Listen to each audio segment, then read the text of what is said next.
Hey, welcome back to the Dusty Wheel. I'm your host, the Innkeeper, and this is your live call-in talk show all about the Wheel of Time.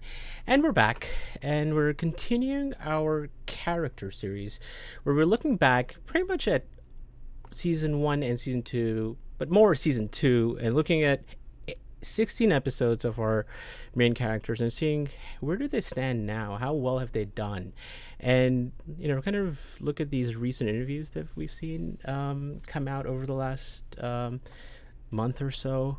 We did Rand last week, and tonight is all about Nynaeve and Liandrin.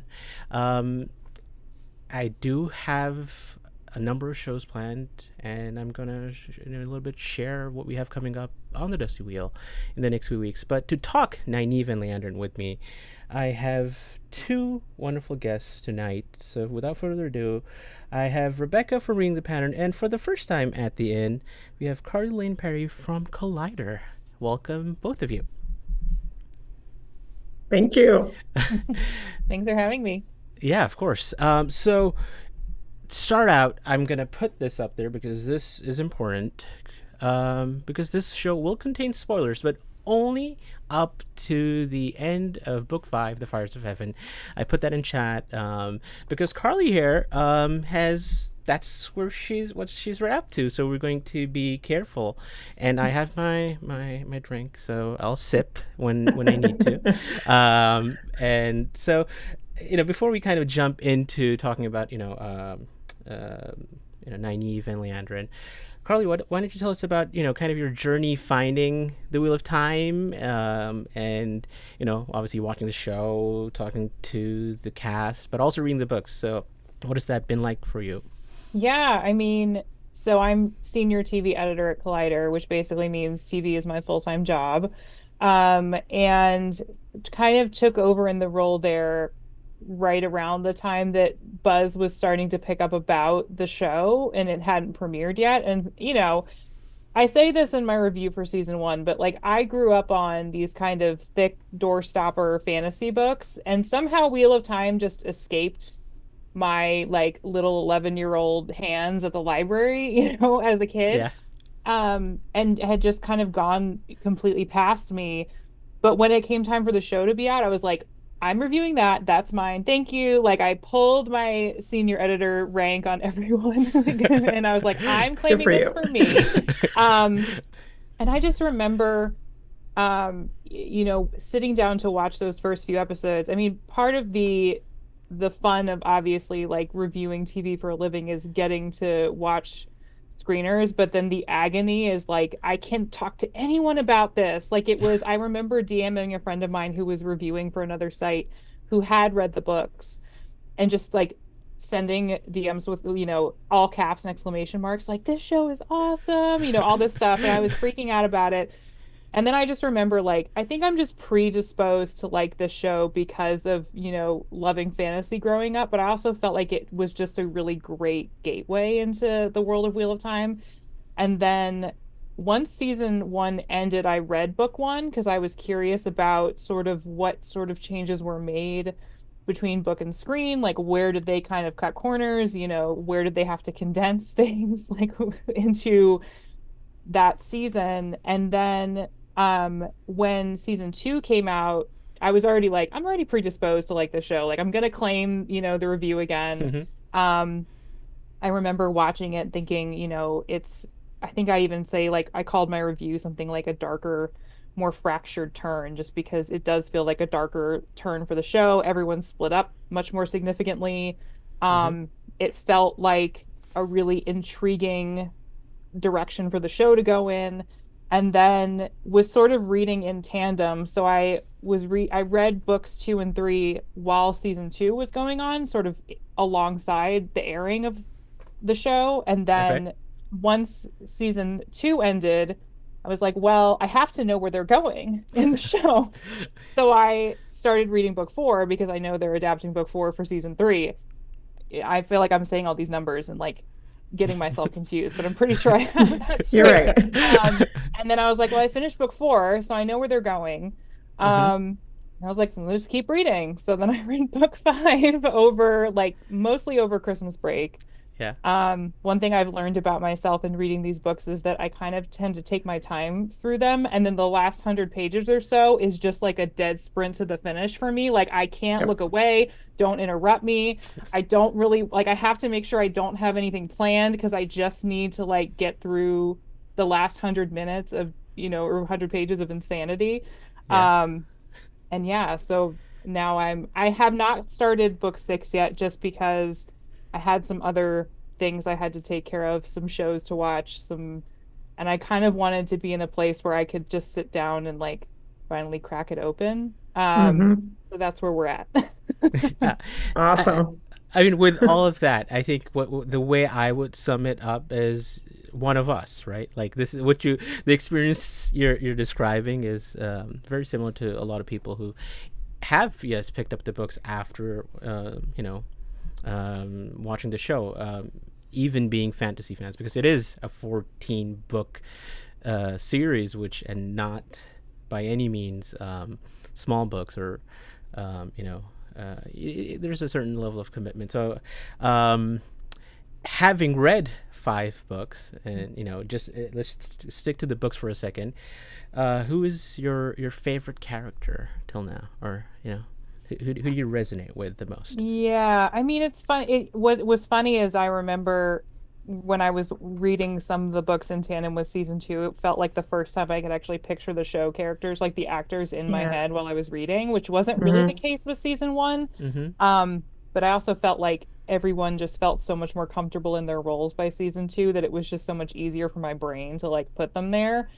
And I feel like I wouldn't have enjoyed some of the book counterparts if not for Mm-hmm. like sort of, balancing That's like there's fair. some book traits that I'm kind of like I'm glad that they didn't really keep like a ton of this. And I don't know, for me it's just like I love all the female characters. Like I love Elaine, I love Nynaeve, I love Lanfear, even given what Hmm. happens in book 5. Scorched Earth Lanfear is still great. It's fun. Yeah, and and I have soft spots for Perrin, especially in book 4. And I'm intrigued by Matt's kind of continuing journey. But like, Avienda, I mean, come on. I just like I'm a little obsessed with Avienda, to be honest. So All right, Rebecca, if you were to put yourself in those shoes by book 5, who was your kind of favorite character of those first few books? I mean, so I'm trying to remember now if I had like a really strong favorite character the first time I read, Yeah. and I'm not sure. I mean, like by having read the whole series, like Nynaeve is my favorite character, and I mean, Nynaeve is Nynaeve. Like I love her in the beginning, I love her throughout. So like, yeah, I would still put her as my favorite. I just the very first time I was reading, I'm not sure if she was like already at that point like my favorite character clearly or not. I don't know. But she is my favorite. Yeah. But I mean, I love all the characters. Like I mean, that's what I love about the series is that the characters are so wonderful. And I do love that the show has in some cases like really improved on the characters. I mean, that's why I wanted to talk about Liandrin because for me, I don't really care about book Liandrin at all. Like she's not a really interesting character to me No. at all. But show Liandrin is fascinating. Like I am riveted by her every time she's on screen. I adore her. Yes, I mean for sure. And I asked this, I asked which character portrayal is your favorite from season 2, and I and I thought of 2 other choices other than Nynaeve and Liandrin, and I was like, there's no way I could like do that justice, because I initially thought, well, Lanfear and like Egwene, but I was like, I mean, Rand was awesome too, so I was like, other. So I'm gonna end this poll, and I mean, a good 2/3 of people here, 34% and 31% of people, put Leandra and Nynaeve as their favorite character portrayal. So that's that just I mean, we shows us why. skewed it a little because like Yeah, you're watching this show because you wanted to hear us talk about Leandro Knight. But yes, I mean but but these actors are amazing. they are. I mean, if you were to ask, most people before season 2 started, that Kate Fleetwood and Liandrin would play as big as a role as she did in this season, you would be like, yeah, I mean, she'd probably be important, but not as important to, especially Nynaeve, but many other characters and their journey. So yeah, wonderful acting, wonderful performance from the whole cast and crew, and the writing for both of these characters was amazing. And one of the things that I wanted to first talk about was having read the books up to book 5, and Rebecca, for you, for the whole series, headcanon, is this Nynaeve and Liandrin for you in terms of their character and the arc that they're on? Carly, let me go to you first for that. How well do they fit your kind of, it's a little bit hard because you're doing both at the same time, but having read 4 and 5, you're like, yes, this is exactly what I would expect that Nynaeve on the tower at the end to be doing in books 4 and 5. I mean, that's the thing I think that the show, though, has done really well, like specifically pertaining to Liandrin, is add a complexity to the antagonists. I mean, we talk about the Forsaken a lot. I wrote a whole damn piece on Collider about like the Forsaken making a case for me to join the Dark One, because honestly, pretty compelling evidence. But Liandrin, I think, like you said, is seems to have a certain, I wouldn't say she's one note, but I think she kind of stays like in a certain range of what we expect from like a supporting level, sort of secondary agent to the dark. Like, she's not as powerful, obviously, as like some of the bigger villains in the series, but she's a servant of evil.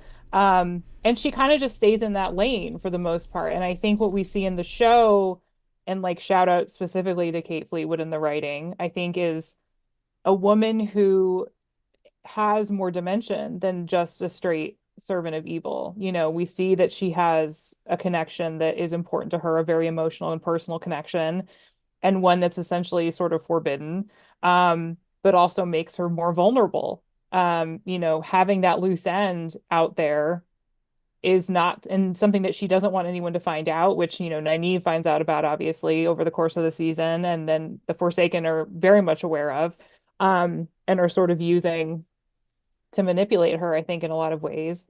But I feel like, like specifically with Liandrin, I think it's been nice to see the show kind of take what could have been like, cardboard cutout villain, and be like, no, this is a more complicated person than that. Yeah.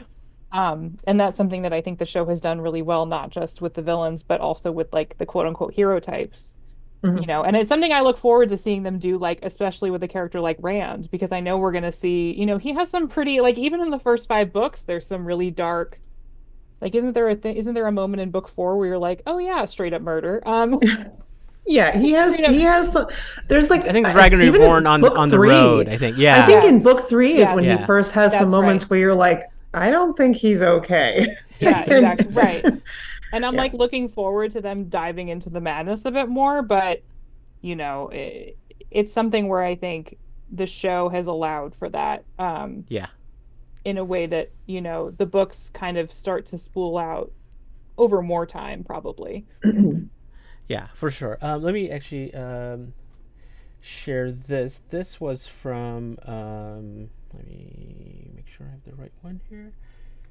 Yep, this is from Winter is Coming. So talking about Liandrin being a handy character. So Liandrin's quite a handy character to use because she gives a lot of other people reasons to behave in certain ways. And so I think that's one of the reasons they can use me in ways that people might be surprised about. That isn't in the books, is that I can sort of provoke people because of my villainy. I can be a provocateur, which will then make the story move on for another character. So I'm very handy. So I think, that kind of explains the writer's kind of way of, using, that role of a character and how it can affect so many other people. Yeah. Like how she goads, she goads Nynaeve. In the pilot, she goads Egwene. Yeah. And I think it's no coincidence that those two characters have probably some of the biggest emotional arcs over season 2. And it's, Liandrin Yeah. kind of pushing both of them in a lot of ways in that first episode. I'm just thinking of like her obviously confronting Nynaeve, trying to force the block to be Hmm. Right. unblocked, and then also her conversation with Egwene up in the White Tower. Yeah. Yeah. And Matt, I mean, they used her to Yes. really, I mean, they Yes. had to completely rewrite Matt's whole story for the season, and they were able to use her for that. So, I mean, she makes a good point about how she has a flexible character, and that is really useful in an adaptation. It gives a good solid reason to expand her, to give her more of a role because she can be used in so many different ways to create the story. Yeah, I mean, not only did they use her like that, I think they've kept that thread open for future Mm, future seasons too, with yeah. not even more to an extent now that there's all bets are off with some of the things that have happened. I like this from Arosa. She says, "I left that article, Carly. You were very convincing." So let's actually Yes. ask our viewers here. Has season 2 of Wheel of Time or let's say have the Forsaken uh, from season 2 convinced you to join the dark, the shadow? Let's see. Let's see how people say this, because I mean, All right. even season 1, right? Dana makes a better Yeah. argument than you hear from from a dark friend perspective, than you do maybe in the first few books. Like why are there Yeah. dark friends? For sure. In terms of Nynaeve, I like this kind of quote that Carly, you had while talking to Zoe, that she talks about her nuances of Nynaeve. So it's important to show all of the nuances. And yes, she is this incredibly strong-willed character, but she's incredibly human with a lot of insecurities and self-doubt. And we see that throughout the season, where she starts out, like you said, with that block. She's doing everything she can at that point. For Egwene, it seems like, but it's hard for her to do that. So where she started and where she kind of ended, Rebecca, where do we see Nynaeve as? She started in the Two Rivers. She always has this maternal kind of side to her, and Mm. now we see her trying to do that throughout season 2. Again, we'll talk about some of the pivotal moments that happen, but she ends up right at the end where she can't help her kin, so to say. Yeah, I think that it's a really good question. And because there were many Nynaeve fans who were maybe feeling frustrated seeing Nynaeve have a hard time in the finale. We didn't get to see her have this, explosive kind of moment that we've seen her have before. But I think we have to be kind of willing to look at character growth in different ways. Like we saw that from her in season 1. We saw that she could have these explosive moments where she does amazing things when put to it. So we didn't necessarily need to see her do that again as a character. I think what we do see for her towards the end of the season, like there's really big things that happen in the last few episodes for her that seem small and quiet but are really important for her character. Mm-hmm. So making a connection with Elaine is really big, Yeah. for her, because she has a lot of reasons to be like predisposed to not trust or to dislike Elaine. Um, but to have that moment of connection that they come to when they're both trying to save Egwene, who they care about. They both go through this traumatic experience with Rima, Yeah. and they find each other, they support each other, and I think that's really huge. And we see like Nynaeve's shift on her, and to start to look at Elaine as someone that she wants to protect. That tells you a lot, because that's what Nynaeve does for the people that she loves, is she tries to protect them. And then I think the other thing that happens is in the season finale, we see that she shifts to I'm going to get Elaine to the top of the tower.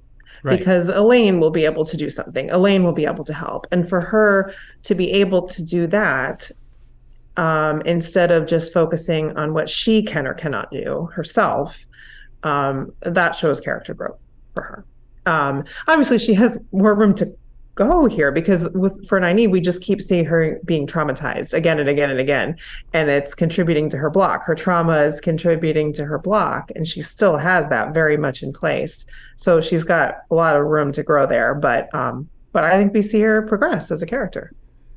Yeah, I mean, in this interview with Screen Rant, she does say, I think Nynaeve going off and training with the Warders was merely a response to what was happening around her, and she ultimately feels more comfortable with them. She sees them as friends, and they don't necessarily have an agenda with her. That is where she found that she can take a lot of her aggression while it's being blocked. So again, she always tries to find what way she can help in a way, or at least be, if not able to do what she really wants to do, but somehow get to that. And she was just channeling that aggression. In terms of that, the relationship of Nynaeve and Egwene at the start, and then Nynaeve and Elaine towards the end. How do you see Nynaeve doing from a friendship standpoint, Carly? Because we know she can be a difficult person maybe to befriend.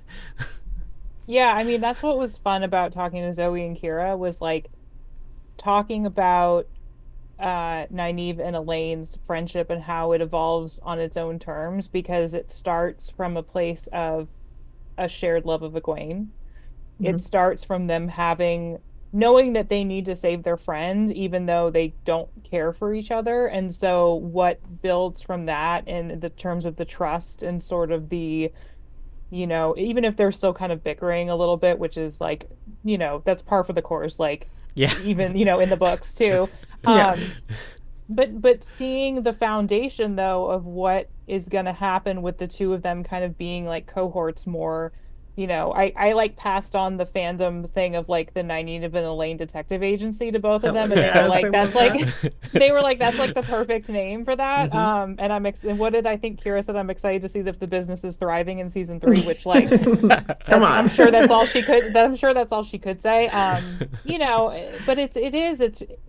And the Rima scene, I think, the reason, it is devastating in its own way because of what's going on with the Shan-Chan, but also the fact that you see, and I think it's Nynaeve who tries to go out and stop it, right? Like, to your point, your point, Rebecca, though, she's like still in that mode of, I need to fix something. I need to do something. I have to get involved. And Elaine has to like physically still, stop her, with a hand and be like, you if you went out there, you'd have a collar slapped on you right alongside her. Mm-hmm. And I think it's the first time that she really listens to Elaine in that way. Mm-hmm. Which is probably really the beginning of her starting to have that realization of, I don't necessarily have to be the person doing the thing. I just have to help. Like, I can be a help to the other, the actual person that needs to do the thing. Right. And I think, but then we see that sort of deepen the friendship in its own right. And it's not necessarily that Egwene is still the bridge, even though I think she's still a part of it. It's that they start to trust each other on their own. Yeah, it's kind of what happens with, I feel like, Moiraine and Rand, and when Anver tells Moiraine, hey, like, you need to like you need to like listen to this person and figure out what they're trying to do and help them.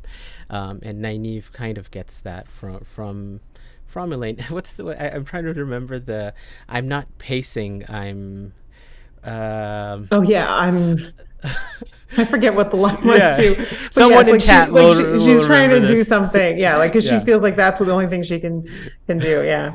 Yeah. But no, I love that like that dynamic. I don't know. There's so much about the dynamic between Elaine and Nynaeve that I just love so much. So it was really nice to see that start to develop. Yeah, especially Kira as Elaine makes that so much more realistic in the sense that we see that in the books, and when you see it on the screen, you're like, yes, exactly, that's exactly what I thought this would be, and it's actually more fun than I had imagined it to be, because it's. I mean, like you get to see the humor of it too, like because Right. the two of them are like they're like a buddy cop duo. That's where the detective agency comes from, because they'd be like a perfect like buddy, cop comedy team. They have that, but so we got to see that, but then also like more of like real deep connection, and the fact that these are women who are predisposed not to like each other, maybe, but like they actually learn to respect each other, and that's Right. something that is, I think it's even different in a way because like Nynaeve's relationship with the other people from Emmons Field, she's like their older sister. She's someone who's like taking care of them. She's like an authority figure over them. And even though she's not that much older, She she doesn't switched have them. that. She doesn't have that. Right? She beat them with broomsticks or whatever. Um, but she doesn't have that baggage with Elaine.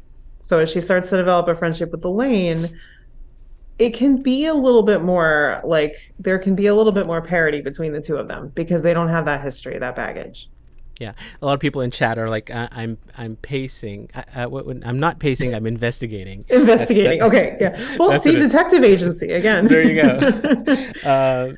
Yes. So yeah, this I think Carly, you asked about that, that dynamic, and Zoe was like, I think the relationship is so funny. They're almost like polar opposites, but as you say, the bond through the common friendship and love of Egwene, somehow they manage to get along in their strange way, and it's just a joy to work with Kira as well.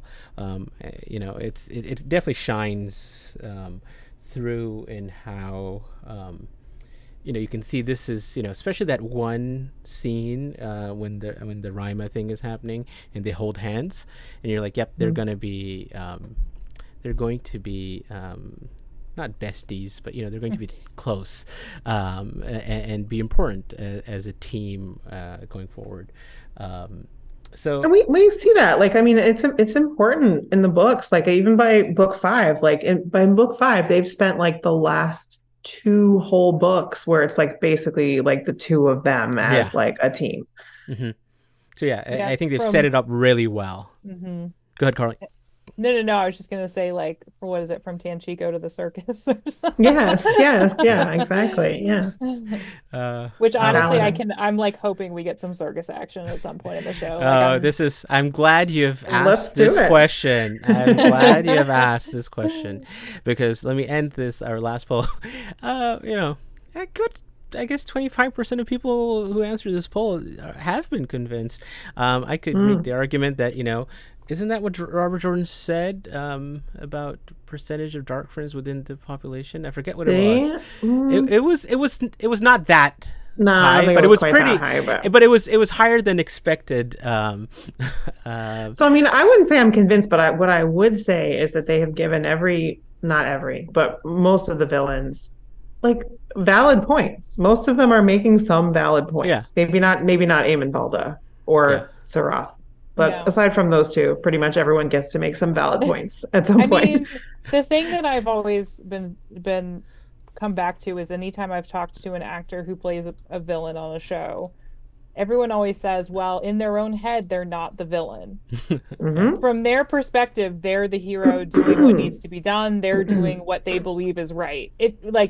Whether that quote unquote rightness is, in conflict with everything morally and lawfully good, maybe, but from their POV, and I'm fascinated by I think a lot of people wonder, like, how can you play someone who's, evil? Well, they don't think that they're evil. Yeah. So that's I think that's usually the approach, is like for characters like Ashamael and Lanfear and Liandrin, is like, no, they think they're doing the right thing. And that's, I think, what they're not this mustache twirling baddie that's like, laughing, cackling evilly. So I mean, if there's good writing, I think playing a villain would be like so fun for an actor, right? I mean, if the writing is like just flat and not developed, it's going to be maybe boring. But in this case, we have some really good writing for these villains, so it's got to be fun for them. Yeah, I mean, they've convinced me pretty much every villain, maybe except Pat and Fane, and Oh yeah. and He doesn't for really make some good points either. but I feel like for what they've given, is it Johann Myers?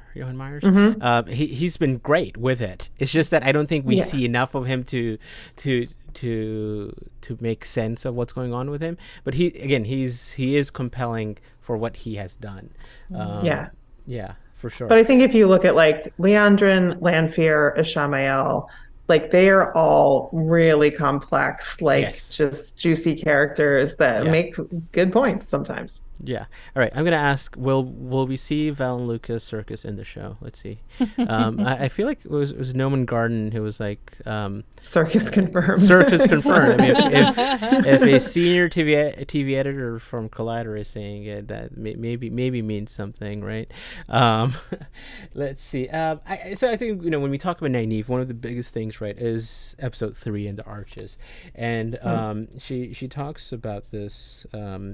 In one of her interviews here with on Winter is Coming, where she's like, well, I think the most pivotal episode for Nynaeve is episode 3, where she goes through the Arches. On a personal level, I was really excited to do it because I think it shows us the various sides of Nynaeve, and yeah, I think we see that also from the aspect that it changes her, right? So Carly, you asked her about the same thing, and she said Nynaeve will never be the same again, and we see her in various stages of mourning, and that shows through wherever we find her at the end of season 2. She's changed a lot because of what's she's gone through in the season, and she will continue to change and evolve. I mean, spending 5 to 6 years in another dimension, whatever you want to call it, and coming back with a lot of trauma.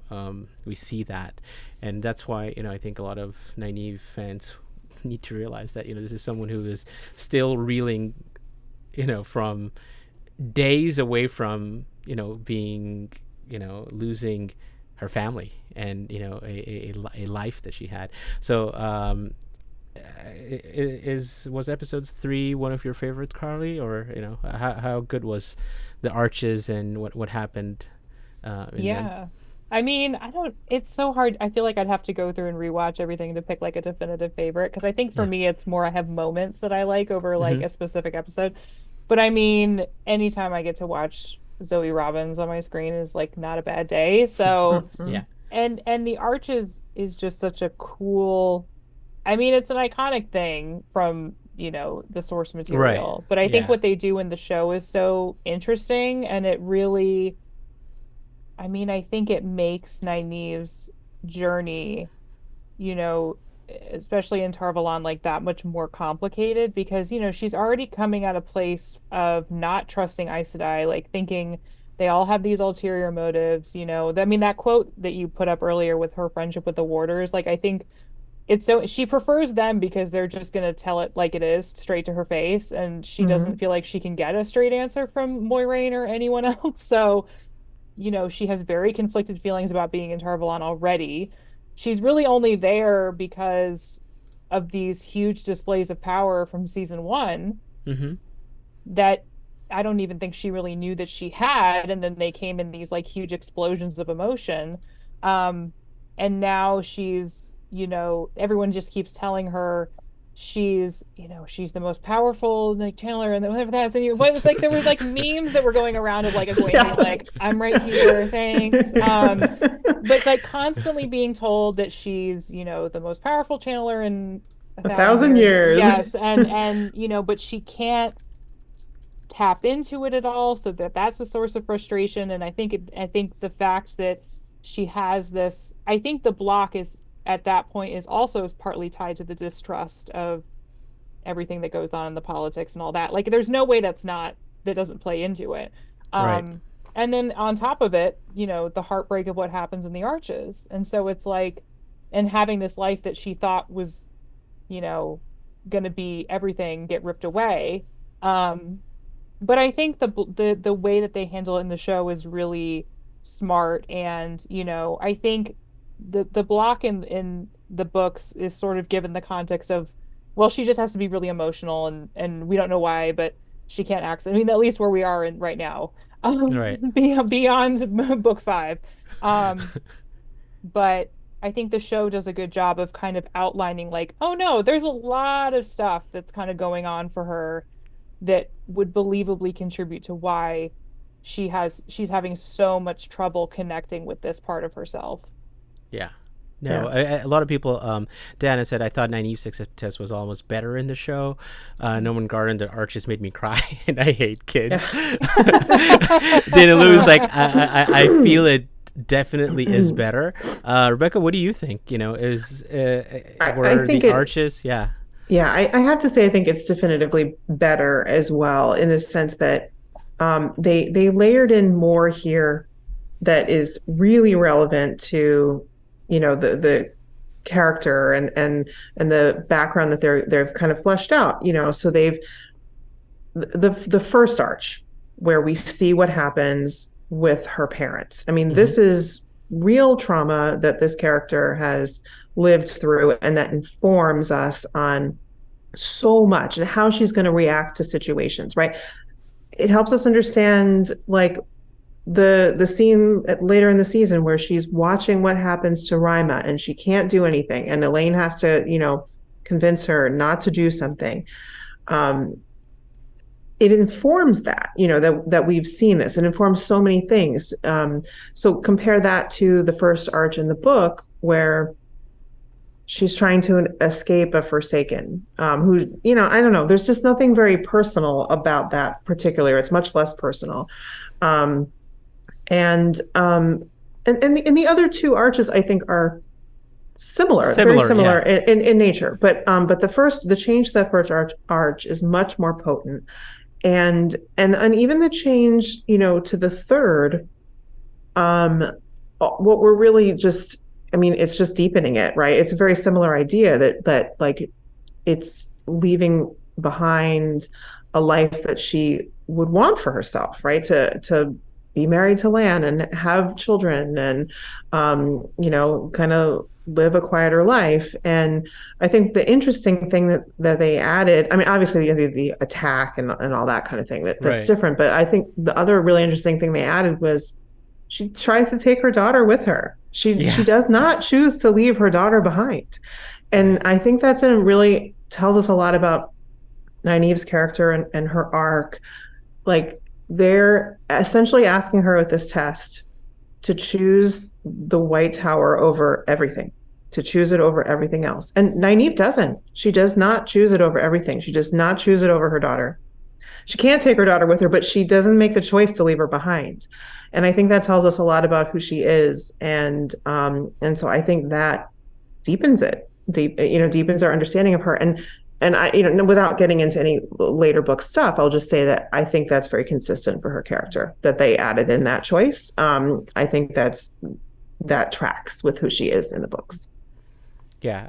I think it's we'll see. We saw the effects of it in season 2, but I think we'll continue to see how much it affects her going forward too. And as maybe it not as much as it does in the books. And that, it's a great thing that that people brought up. I'm going to end this poll here with how many people think we're going to see Val and Lucas Circus in the show. Wow, 70% of people want to see. I mean, I worded it, more of a question, but I feel like they think we will. That's much more than I thought. And then people are like, we're not gonna see the Aelfin and the Ilfin. So Wrong. yeah, that's that, like people when it comes to that are so pessimistic, but when it comes to the circus, which is a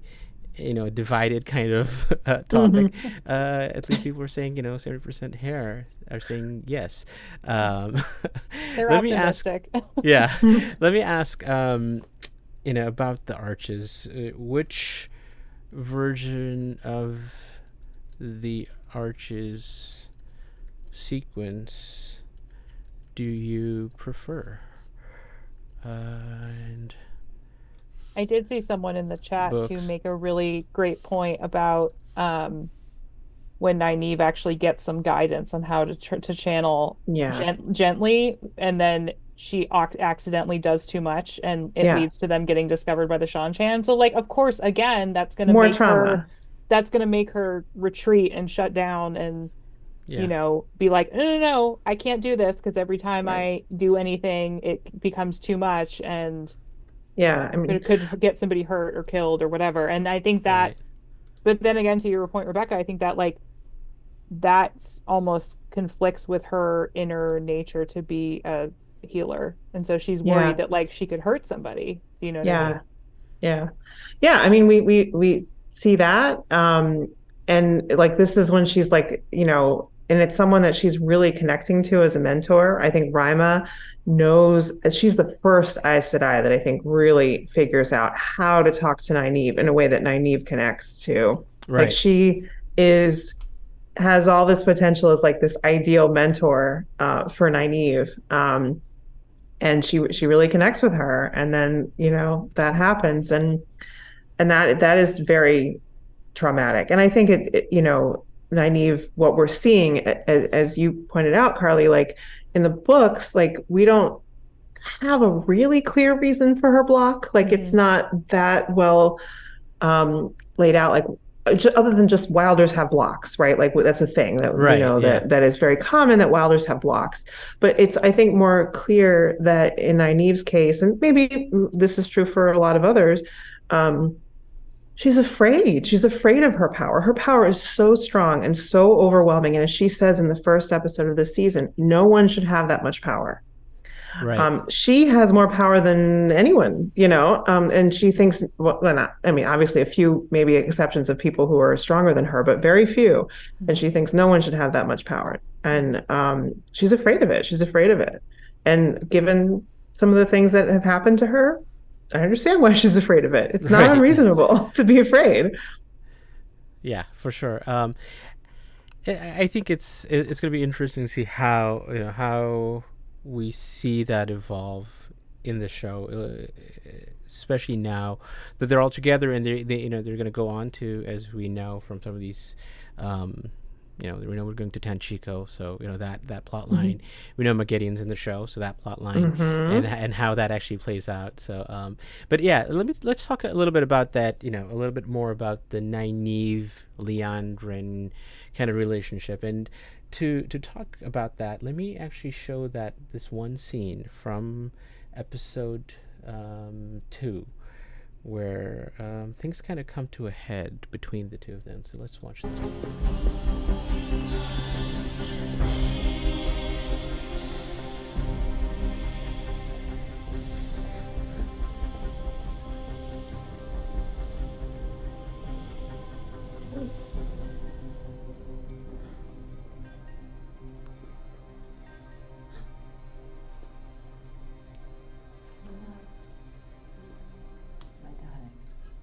You wake up.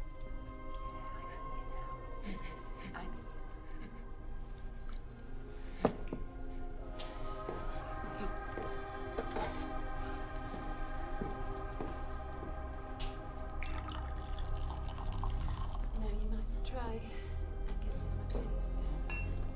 It'll take the edge off the pain.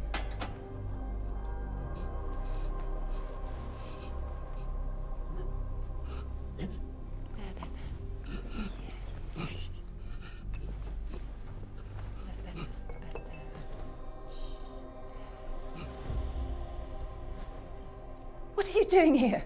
The Crimson Thorn. I thought you were trying to kill him. I thought he was a man who could channel. Walk away from this place before I do something we both regret. He's in pain. You think I don't know that? I can't heal him. His hand spasming.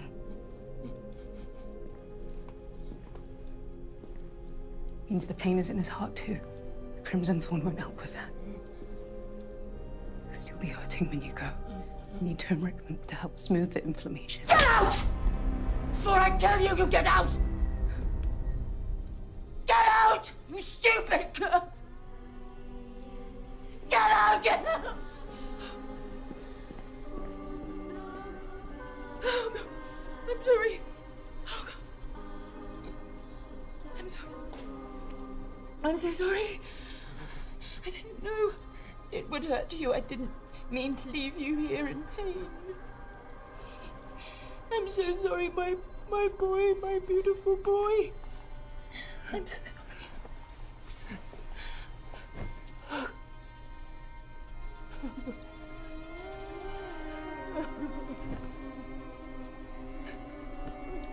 So yeah,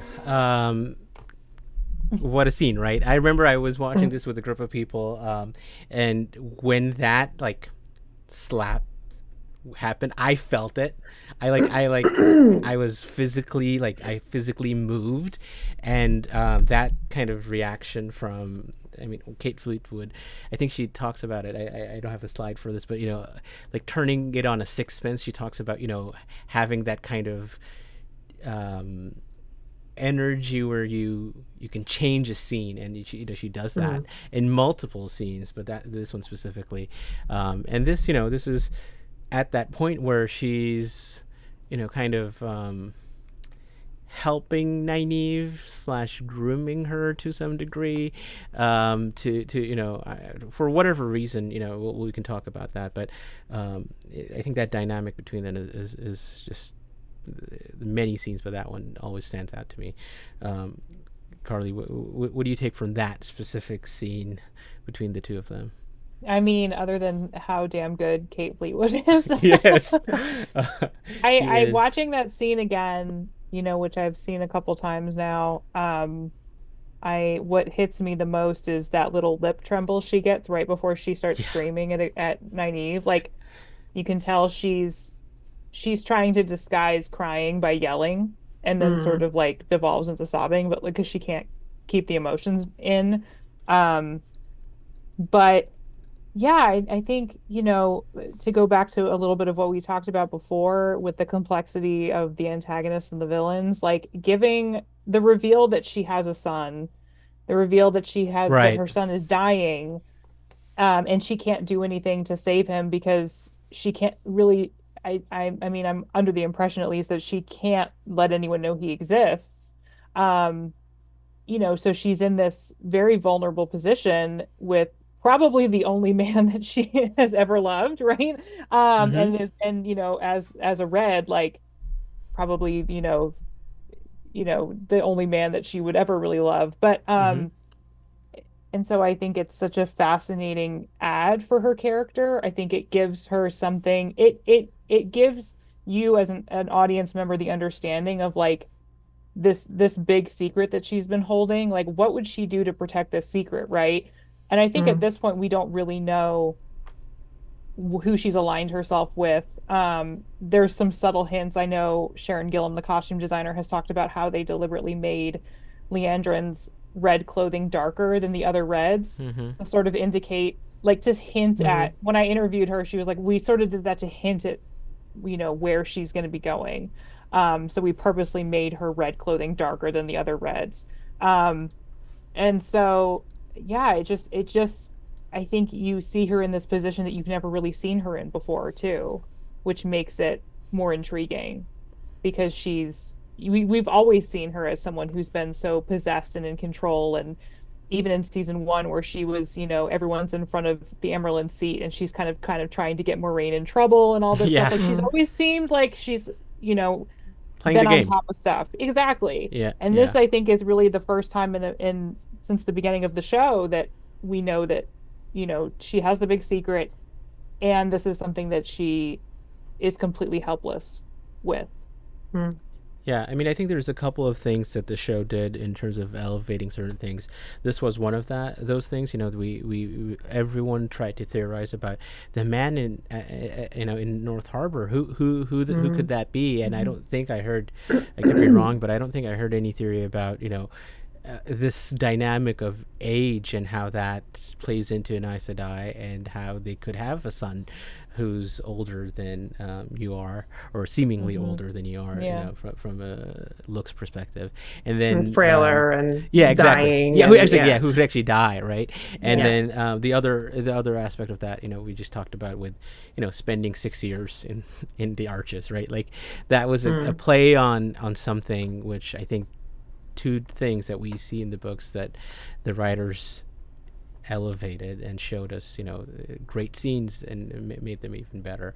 Yeah. I mean, to your point too, like the aging of an Aes Sedai, or the non lack of aging. Yeah. I don't think we really get a sense of it until season 2 with Liandrin, but also Moiraine. Both, yeah. Yes, exactly. Moiraine's sister, who is visibly so much older. Right. I mean, played fabulously by Lindsay Duncan, who's like phenomenal in so many things. Awesome. But then So you good. see you see the portrait of the two of them on the wall. Yes. So Where good. it's still Rosamund Pike and then little baby, little baby.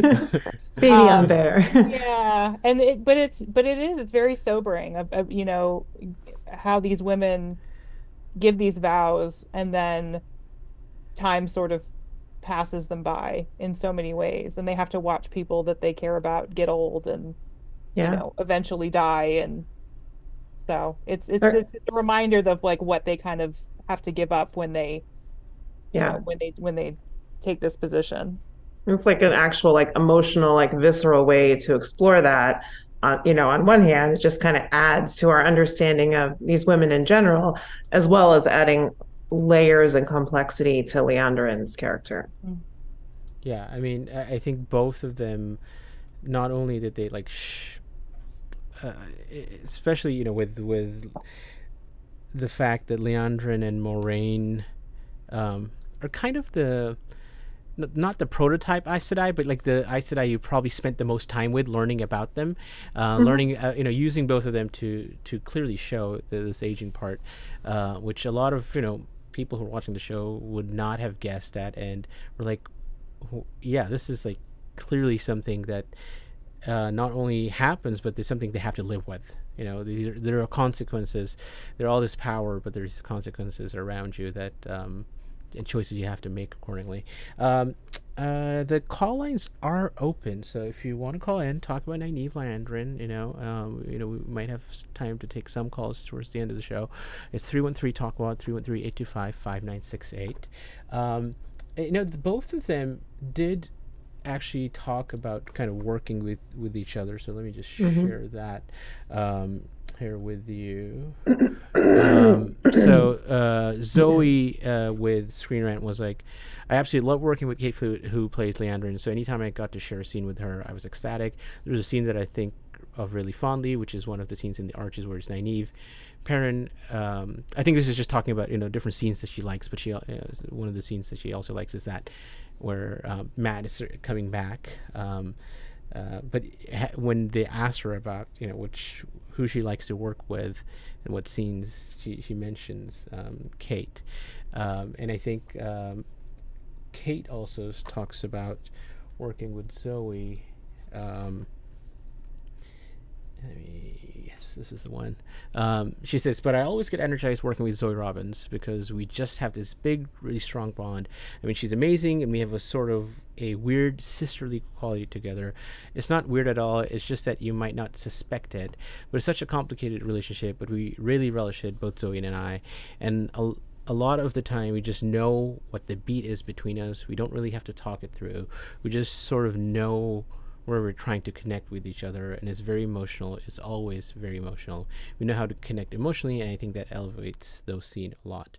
And yeah, we see that I feel like we see that with any scene with Kate Fleetwood. Yeah. That there is emotional connection. We see that with Donal and Matt, for this, that when she goes after the Arches to kind of like let him go, there's a similar kind of energy to that, and kind of talking about that relationship. So she ends up freeing Nynaeve. She takes her over to the Shanjin, but before she goes through, there's another thing that's kind of different from the books. Is she lets kind of wakes them up, or lets the shield go, so what did you think of that? In terms of actual motivation there, for like, what is Liandrin's motivation, I guess? Rebecca, what do you think? What is her game? For freeing Nynaeve. Yeah. I mean, the interesting thing is I think Kate was asked about this at least a couple times in a couple different interviews about that moment and why did she think Liandrin did that. And I think she basically says that it's multifaceted, which it is, I think obviously that's definitely true. And then we believe that because of how many layers and how much complexity we've seen in the character, that we can very well believe that there is multiple reasons to do that. I mean, obviously one of the things that, taking it away from Nynaeve, I think it is partly about Nynaeve, but she's just had this very like tense interaction with Suroth, who she apparently hates, which I don't blame her. I hate her too. I would side with Liandrin against Suroth. I would too.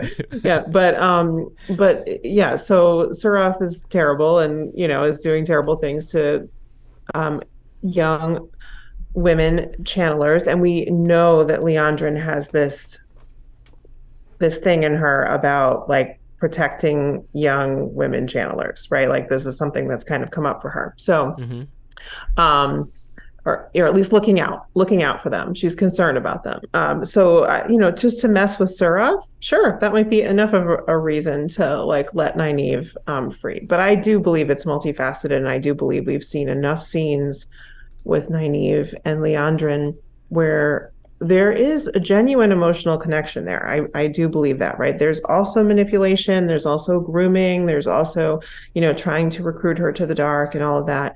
But I do believe that there's genuine emotional connection there. And that's what makes it interesting, is that it's not just one thing. But it starts there, maybe even starts earlier, because I think, Liandrin is maybe projecting some of the things she sees in herself onto Nynaeve. So there's a bit of that even before that scene where Nynaeve finds out about her son.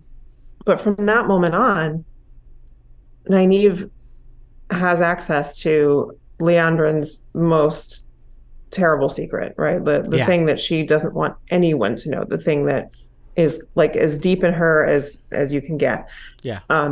And after that, like after Nynaeve goes through the arches and comes back, they have another scene where like they're talking about, she talks about her son, and Nynaeve talks about having a daughter in the arches, and I believe there's real connections there, and I believe that there's some genuine feeling, and so that's part of it. That's got to be part of it. I think there's just many things going on.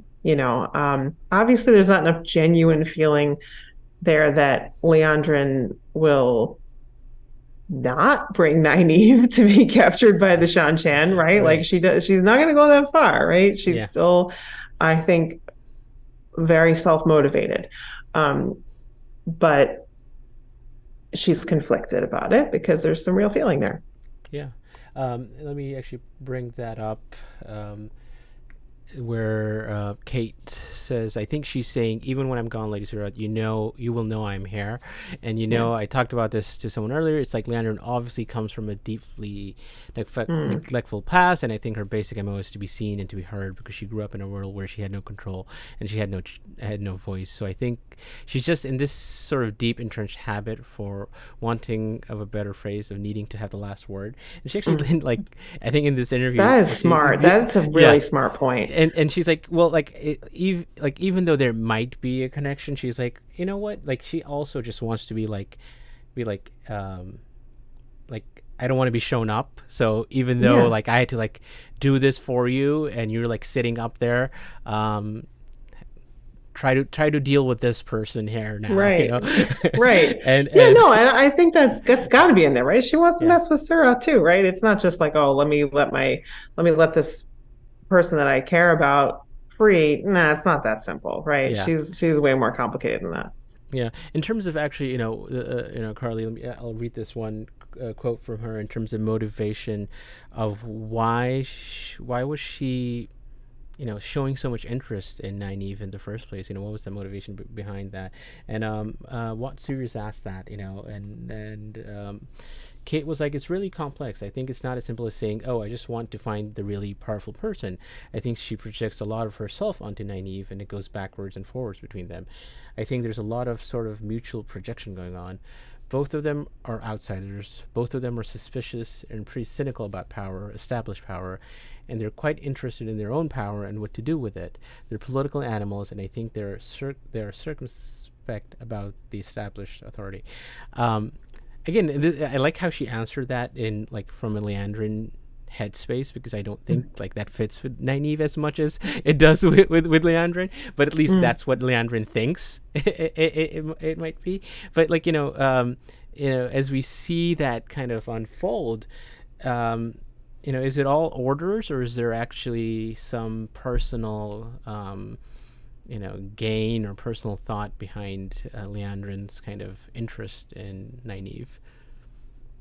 I mean, it is interesting, that quote, because it got me thinking about, her motivation for sort of like letting them off the leash, so to speak, and then kind of piecing out. Because I do feel like Liandrin's interest in Nynaeve is like, maybe she can see a little bit of that fire that they both share. She can see, like she said, there is that disdain for like the system of authority in place, right? Because she knows Nynaeve's feelings about the White Tower, and that Nynaeve would, much rather tell the Aes Sedai to like go, than listen to anybody. But I also feel like there's definitely a level of respect there. There's a level of respect for her power. There's a level of respect for the Defiance. And so I almost feel like when they go through like the Waygate or whatever, and they make it to the Shan-Chan and she sees what's waiting for them, she's like, oh, you deserve better than this. So like, I'm going to give you a head start to sort of, maybe not even necessarily get the upper hand. Like, I wonder if there's a little bit of that, of like, I don't want to consign you to slavery. Essentially, you're better than this, and that maybe it wasn't entirely clear to Liandrin what was going to happen in terms of her handing them over. Maybe she just thought, oh, we're just gonna put them into the Shan-Chan's custody, and she didn't know that they were going to be turned into Tamani or whatever. Because I think, I mean, and we could get into a whole different conversation about the Shan-Chan and the Tamani, and like how traumatizing all of that is. But and what we see, like all the different Aes Sedai go through, and once they get put in that role, forced into those roles. But I almost feel like Liandrin didn't expect that for them. There was anger when she saw Suroth. Like maybe she thought that Suroth was just going to kind of hold on to them until she could give them to Ashamiel or whoever, and didn't realize that it was going to go that far, and so was like, I'm not going to let you be put in that situation. So I'm going to give you a head start to get away. Right. The other thing could be, is that there's one thing to like kind of conceptualize the idea of like, okay, well, the Shan-Chan use women channelers in a certain way. And another thing to see it in front of you and to see how dehumanizing it is, to see the way that they're actually treated, the gags in their mouth and everything about it, the way they're treated like animals and everything. And seeing that in front of you, you may have a different reaction than just kind of knowing what's going to happen. Yeah, I mean, you're right. I think pretty much all of the above, right? Seeing that, feeling those feelings, that interaction actually with Suroth, and that kind of tension that it created. So at the end, she's like, well, she's not comfortable with what happened and how she's leaving things, and she wants to have that final kind of say. So she's like, okay, I am going to do this. She's like just defiant. She's defiant, but also petty. Like, yes. I think someone said like just out of sheer pettiness, she wanted to like, be like, look, they're your problem now, sort of thing. Yes. But I believe in the petty too. It's like she pushed me against the wall with the power. See how you like that feeling. That you should get a taste of that too. I think that's kind of what happens. Zoe was asked about this too with Screen Rant and that relationship, and she says it's interesting. That relationship is very complex because, as you say, there are similarities between the characters, the way they think about men. Obviously, not in some other of their ideologies. They differ greatly from from one another, but there's also this, I think, genuine love that these two characters have for one another, mixed in with quite a bit of manipulation from Liandrin. So I think, that I thought genuine love is a little bit strong, because I mean, it's interesting, like, as you said before, like when Kate was talking about like things that she sees are similar between Nynaeve and Liandrin, and how she's not quite right. Like it's more of like Leandrin's perspective, and maybe that's a bit, there's a bit of skewing either way, right? Like, because I agree. Like, I don't actually think Nynaeve is a political animal. Like, I don't think that I would describe her that way at all. No. So that may just be Liandrin projecting herself onto Nynaeve because she sees enough similarities that she can kind of project the rest. And the genuine love, that probably goes too far, because love is more of a, hey, I'm going to put somebody else first to a certain degree, right? And I don't think that's happening, at all there. But the way I put it was emotional connection. I think there is a genuine emotional connection. There's ways that they can relate to each other, right? Yeah. There's a certain kind of pain that they've both experienced that they can recognize in the other person, that person has also experienced pain somewhat like this, and they can understand and they can relate. And that can be a powerful thing to see that in another person, but that's not necessarily love. No. I mean, I almost wonder if she kind of means more compassion, at least from Nynaeve's side, because I do think Nynaeve feels that towards Liandrin, especially once she finds out about her son. Yeah. And realizes like the position that she's been in, even though, Liandrin literally strikes her across the face. I think Nynaeve still sees how broken she is over that. And so, and it is, and I think as much as they've butted heads too, it still feels like Nynaeve is, she is showing the compassion towards her. Right. I mean, I think that says more about Nynaeve than it says about Liandrin, right? I mean, Nynaeve is a healer, so she probably thinks she could heal Liandrin in that way too. And the other thing that Zoe says at one point in one of the interviews is she talks about Liandrin's betrayal and how deep that was. Right. And the fact that she's describing it as a betrayal means that Nynaeve had enough feeling there that she felt betrayed, right? She felt that there was a certain amount of trust there for Liandrin to betray.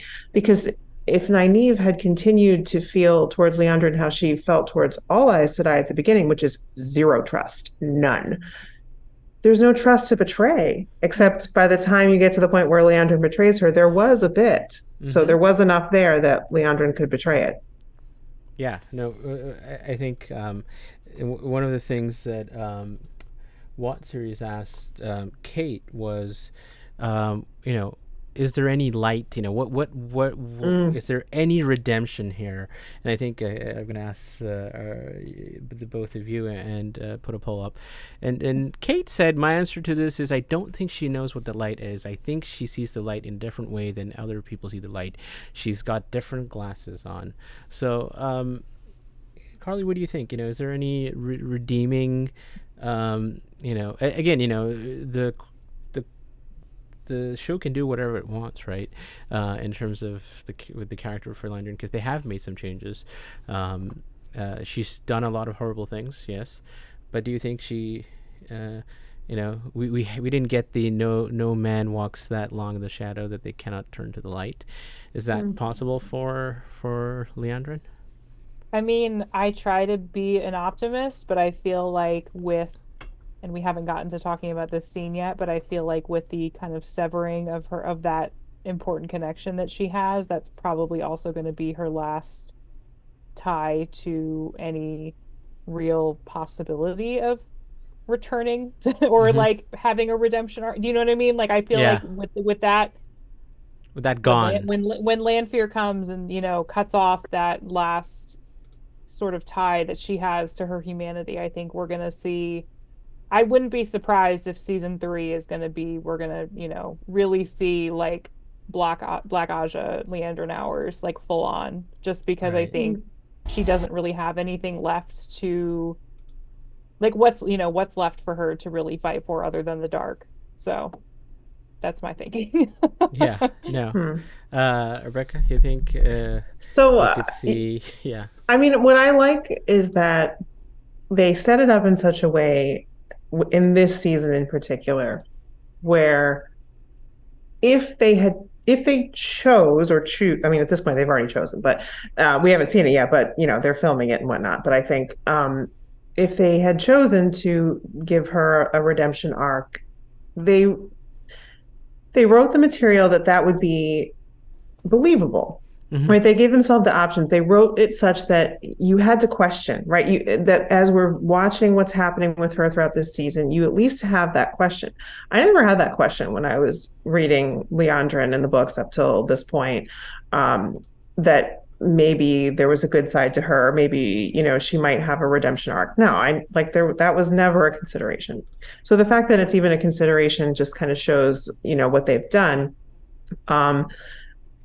I think the other thing they kind of set up really nicely in a couple scenes in this season is the idea of like, okay, when you lose one thing, then you find the next thing to sort of anchor you to the world. Or Liandrin says that. And then like Nynaeve asks her, like, have you found your next thing? What? And we don't really get an answer, but that's really the question, right? Because yes, she loses her son. She loses that tie to a person that she was.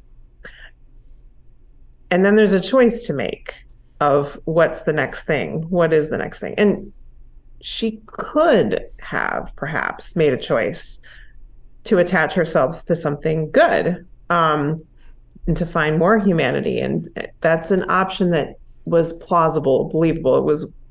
But that doesn't mean I think that's what's going to happen, because I don't think that's what's going to happen. I think you're probably right, Carly, that it's going to go the other way, but it's a decision point where it could plausibly go in either direction at that point. It just depends. So that's what makes it interesting. Yeah. I think the biggest thing that I think is, how good of a agent is Liandrin for Lanfear anymore? Like, sure, she could play her game, but would she betray her? Because because of that act, that I think we should see, because I just love this one. And I think this is before we do that, actually, let me end this last poll. Which version of the Arches sequence do you prefer? 63% of people say show. So that's I'm not surprised by that. I think there was just a whole episode of TV dedicated to something like that, which is not common. So that I think is great. Let me ask, do you think Liandrin will be redeemed in season 3? I think that's probably the easiest way to ask. Will we see a redemption arc for her? Yes or no? And you can take that in any way as you want. It's an absolute answer is what we want. there's obviously more nuance. No middle ground. All right. So yes, let's see. We're choosing the heavy scenes. So trigger warning for episode 6, where a certain Forsaken visits Liandrin. Actually, let me fix this first so you guys can hear this. Sorry I left you so long. First one's free. Try it again and I'll flay you alive and feed you to your boy. How did you? I visited your dreams. Mostly for my own entertainment. You have interesting fixations. Lady Lanfear, Sharma said he'd freed you, but Tell me, why do you work for him? For Sharmea? You hate men. With one exception, it seems. Oh. What's his name? Liandrin. Men hurt us, betray us, and still we love them.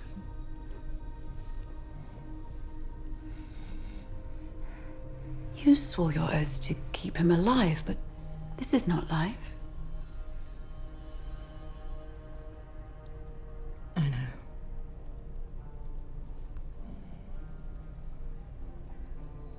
He's holding you back.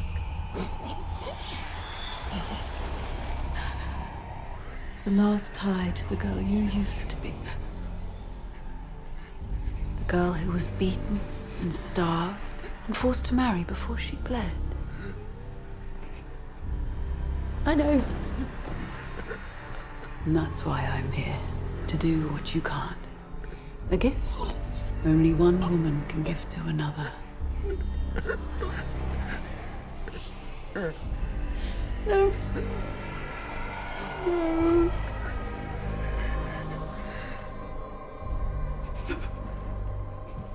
You swore your oaths to the dark, not to Ishamea. You cannot take them back. It's impossible. But there are many paths to walk through the night.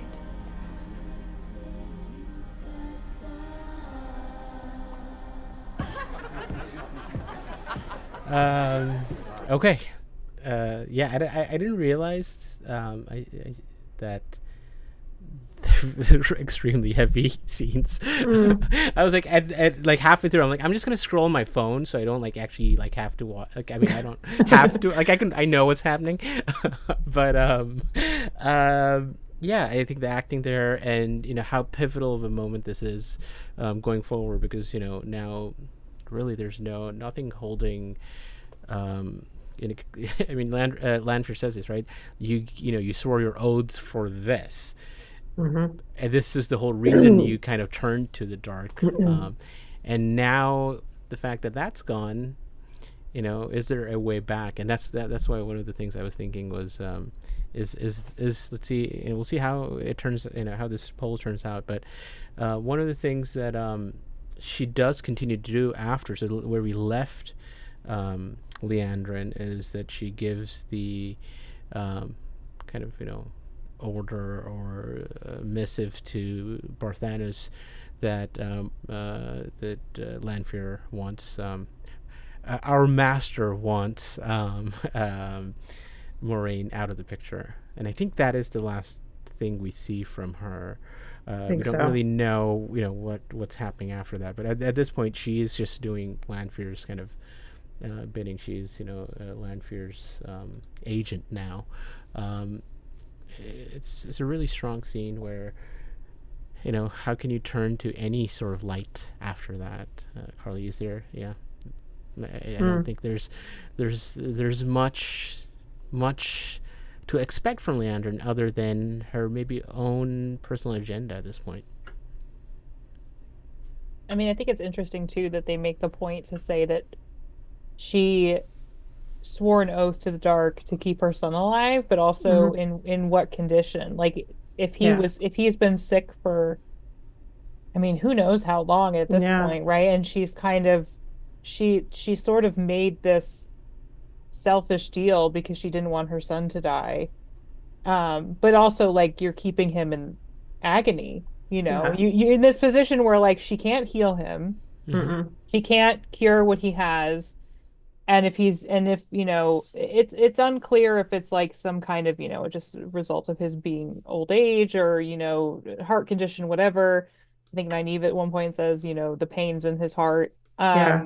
So, it's interesting that she couldn't, but then again, I'm like, well, it's consistent with like a lot of Dark Friends making these deals with like selfish desires. I mean, Lanfear's, as we learned, Lanfear, one of the only reasons she made her deal with the dark was for an entirely selfish reason. So she's not one to talk at all.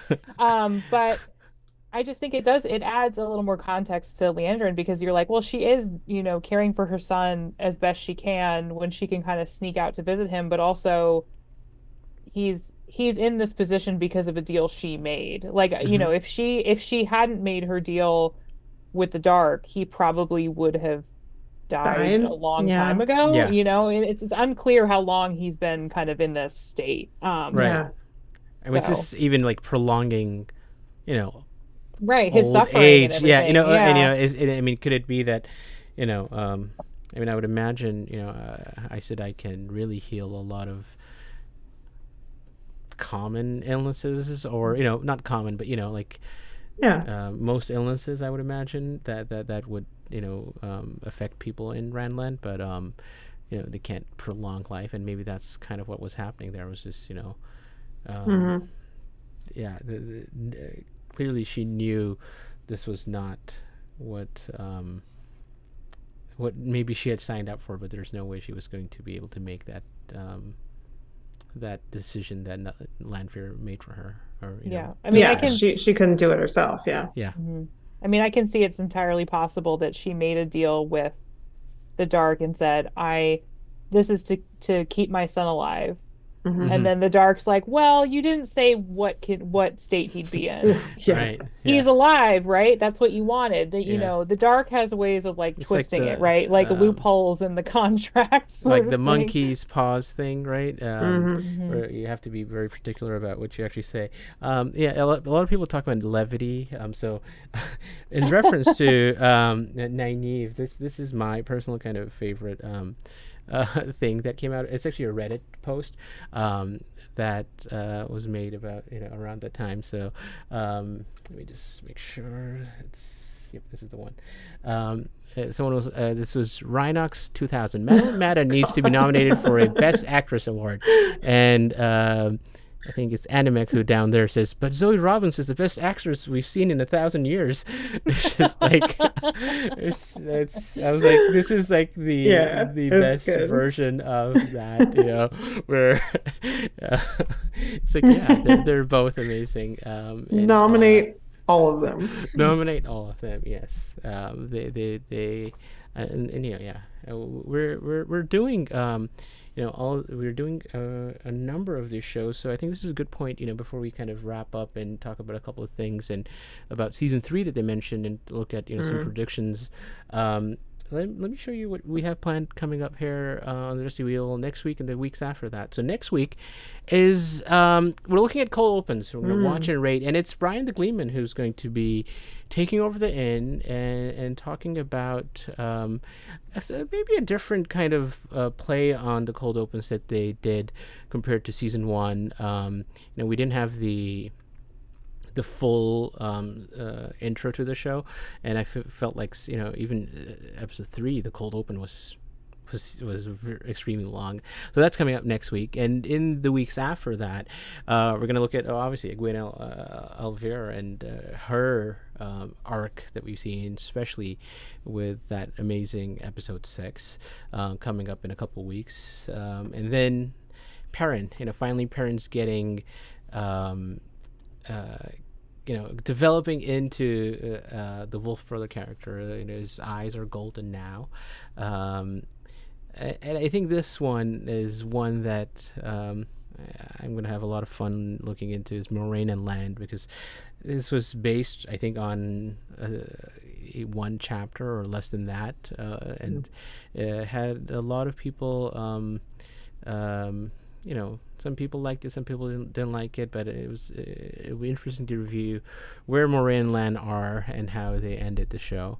And then Matt, kept Matt for the last, because it's kind of what happens in the first 3 books. You're like, I like Matt at the end of book 3. And I liked Matt at the end of season 2. Did I like Matt in those first 3 books? I don't know. And did I like Matt in the first couple of seasons? Yeah, I mean, I kind of did. But did he do as much as we wanted him to do? Maybe not. But that's coming up in the future over the next few weeks. And maybe we get news, and obviously as we get news, we'll dig into that. But I think we have enough to go back, look at 16 episodes, all these awesome interviews that we recently had. Looking at where Nynaeve is at the end, she's standing atop that tower, and I think Carly, you spoke to her about this, where they, for a few of them, just talking about that end, I guess not Matt, but the rest believed that Rand was dead. So it was a very overwhelming moment for a lot of characters to see Rand alive, and then to be declared as the Dragon Reborn. There's so much happening at the end of the season, but for us actors as well, it was a lot of fun to be with one another.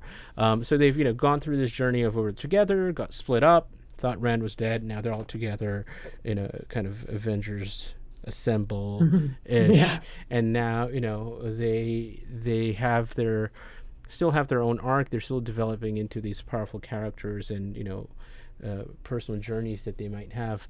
Where does Nynaeve stand in terms of her motivations for doing things. You know, she's seen Egwene basically stand up to a Forsaken. She's, you know, seen Rand, you know, is the Dragon Reborn. Her whole kind of thing is she needs to take care of these people, but they seem to be doing pretty well on their own. So, and she can't really channel. She's gone through the trauma. What does she have to look forward to? What do we see for her in season 3? Carly, maybe give a shot I was that. like, You could with a recent, you know, book 4 or 5 knowledge of, you know, what happens with that.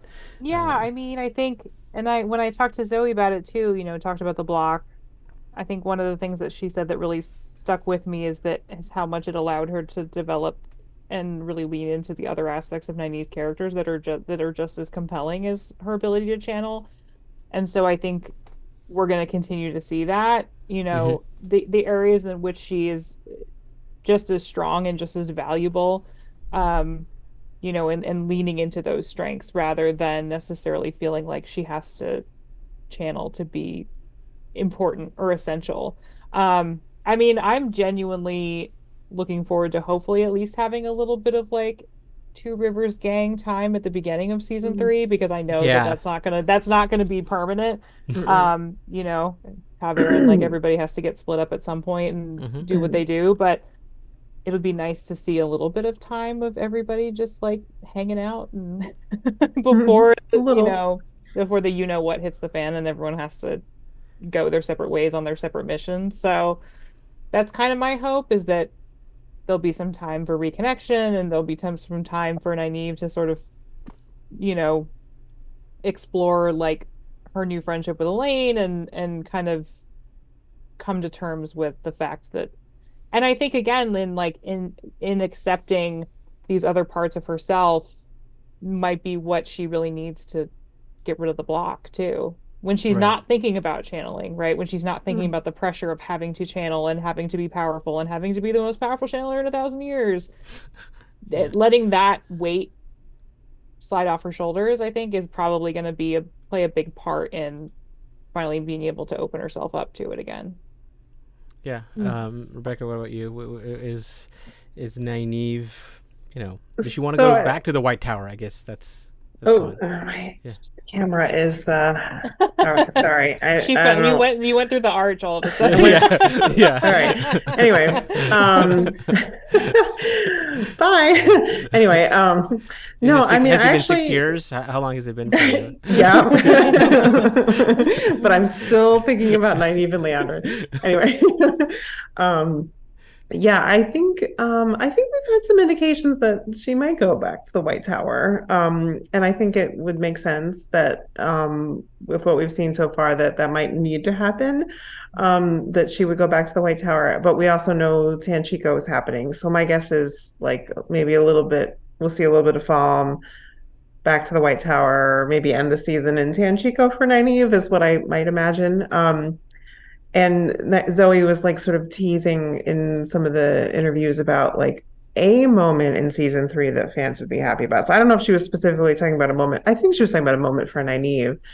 So I don't know if that means like maybe we'll get a Nynaeve and Lan moment early in the season. That might be something that fans might be happy about. Or maybe you know, the only other thing I thought was like maybe like the Nynaeve Moghedien, you know, a Nynaeve Moghedien moment in Tanchico maybe, but I suspect that wasn't what she was teasing, but I think that might make fans happy too. Yeah. I think I saw Daniel saying that he and Zoe are gonna have more in season 3. Yeah, just because, you know, the only thing they really got to do in season 2 was Archland Nynaeve, and like, and so it's not really, you know, it's not really them. Yeah, like having them reconnect like in life would make sense to kind of keep that going, so it's not just like them thinking about each other.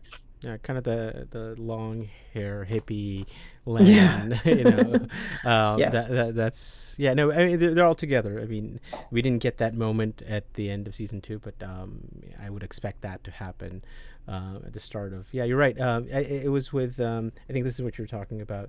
When asked about kind of future events and future things, and the things that she's looking forward to, she said, "Yes, definitely. I'm going to have to tread very carefully, but there's a moment in season 3 that I think Wheel of Time book readers will be very, very happy about. It was incredibly exciting to shoot." And I think that's all I can say. So I forgot about the incredibly exciting to shoot. So that is interesting. And maybe, I don't know, that doesn't sound as much like an Nynaeve and Land scene, which that seems like would be a basic scene to shoot. Yeah. So I don't know. She might have been talking about something else then. I don't know. Did you just say shooting a scene with Danny and Henny is basic? Well, I mean, there's never anything wrong with that. But I mean, it's no Leia Costa staring contest. Right. That also doesn't sound incredibly exciting to shoot. Although, I want to see all of that. So don't get me wrong. But it'd be interesting. I don't know. Yeah. People are saying Maggedian. I put in chat what you think this is. Let me end this last poll. Do you think Liandrin will be redeemed in season 3? Resounding 95% of people here say no, which I'm not surprised to hear. But I think it might not be again a simple she's an agent for the dark. I think there'll be more nuance, as there has been. Where she does betray. She has betrayed people. She's going to betray the other side too. Yeah. Well, and a lot of redemption arcs, I feel like that we see on television, we'll see a character that has done pretty despicable things, but then right at the last minute, before dying, sort of chooses to do the right thing, and with their last dying breath, they're like, "I've redeemed myself," and then they die. So but I could see something like that happening for Liandrin. Like she has a crisis of conscience, potentially sacrifices herself for Nynaeve. Yeah, a little bit of an Ingtar moment, because we didn't get that really. Yes, maybe sacrifices herself for Nynaeve with Mogideon. I feel I could see something like that playing out with the two of them, and kind of a moment of like redemption, but right at the very end. Yeah, right. Yeah, maybe. All right, so Nynaeve versus Mogideon, that's one. So what moment is Zoe talking about that will make Wheel of Time readers very, very happy? So Nynaeve, Mogideon. Is there a specific Lan Nynaeve scene that we can mention? Book 4 or 5. I mean, there's early book 4 stuff for them. Like they have kind of like a big moment early in book 4, like as he's like sending her off to Tanchico. So I mean, I think we could get a scene like that. I just don't think it's necessarily, now that I remember the whole thing, that wouldn't be incredibly exciting to shoot. So maybe it's like Nynaeve accessing her power again, since she kind of had so much trouble with that in season 2. Like maybe it's a big channeling moment for her. I don't know. Yeah. I want to say Nynaeve Lan moment. Nynaeve getting Lan's ring or something. Yeah. Maybe. I mean, I feel like to your point, it's probably going to be separated for a good chunk of things. So like their parting moment. But then I also feel like exciting to shoot, to me, indicates like a Nynaeve Mogideon face off. Yeah. Sort of like what we get. Channeling. Yeah, maybe they make it more than a staring contest. So maybe they did become very exciting to shoot. I could see that. Yeah. And maybe that it would ends make in a fans staring happy. contest. Maybe there is like a big fight, and then at the end they're like just facing off. Yeah. So I said Nynaeve versus Mogideon, Nynaeve Lan moment, Nynaeve and Elaine Daneloop brings up freeing the Panarch. Let me put that in there. Let's see if there's sort of like the end of their arc in book 4. Yeah. Let's see. And then we need one more. Nynaeve at the circus. If no one in the next kind of minute or so is able to come up with an alternative, Nynaeve and circus is going into this. The circus is coming to Tanchico, maybe. I don't know. I mean, that's that's where the party is at. So Nynaeve, in the I was gonna circus. say, I'm trying to think of anything else from book 4. I feel like book 4 and book 5 to me are kind of blending together now in my memory, so it's hard for me to be like Yeah, there's a bit of that because overlap. especially for I think Nynaeve and Elaine's plot, there's a lot of similarity. Yeah. Yeah, so the red dress. Oh yeah. Yeah. All right. Nynaeve constantly like Nynaeve. Well, then The there's the whole red- like Brigitta, bit that comes in book 5. But yeah. Well, again, that's like circus, all that. I don't know. I don't Yeah. think I don't know if we're gonna see that in season 3. Would it be Tel'aran'rhiod stuff, like dream walking stuff, maybe? Yeah, maybe. Because I feel like we haven't really gotten to see Egwene and Nynaeve do any of that yet. And now it's been introduced in season 2, so there's definitely precedent for them to be leaning into more of that. And I wonder if I'm just curious as to if they're going to kind of lean into how trippy it can get sometimes in there. Yeah, that's true. I mean, it could be fun to film Tel'aran'rhiod stuff. That might be something that would be interesting. Yes. And isn't Yosha just like strapped to a giant wheel, which I appreciate. It's a little on the nose imagery wise, but you know what? It's okay. Lanfear and subtlety are not friends. So. I mean, I did like that the two other were the Rand and Shamil in bed. I thought that was an awesome probably. That was a good scene. That was probably very. This is the dream world, and then the actual explanation of the dream world with Lanfear and Rand, and we can travel long distances, the actual exposition from Lanfear for the dream world was important because it is important in the books. As people answer that, I like this question, kind of switching gears for a second, and speculation that we've done about this, and I don't think we have a definitive answer, is about the Darkman Social. So what series asked Kate, that's great. I'm not sure if you can answer this. Are you able to tell us if your character was at the Darkman Social with a Shamil to start season 2, that opening scene of season 2? Kate, you mean in the Black Glove? What series? Yes. Kate chuckles. Could be. An answer I have by... a theory. Okay. Oh, right, a theory. okay. Let's hear it. Well, and this isn't, I can't claim sole credit for this though, because I think someone on Twitter pointed this out. Someone in Twitter Time pointed this out. But in the scene, obviously you see the person with the serpent ring, and they do a very specific movement with their hand. Yeah. And then there's a scene in, I think the first or second early on, with Matt. Yes, where Liandrin is doing a thing with her hand at her side, playing with her ring in the very similar way. Yeah. And I think people have kind of figured that is them trying to signal that was her. I mean, it would make the most sense because she is the Black Aja that we know about at this point in this season. So I mean, obviously, there's other ones out there, but we don't know about them yet. So it would make sense. Yeah. Yeah. No. Yes, exactly.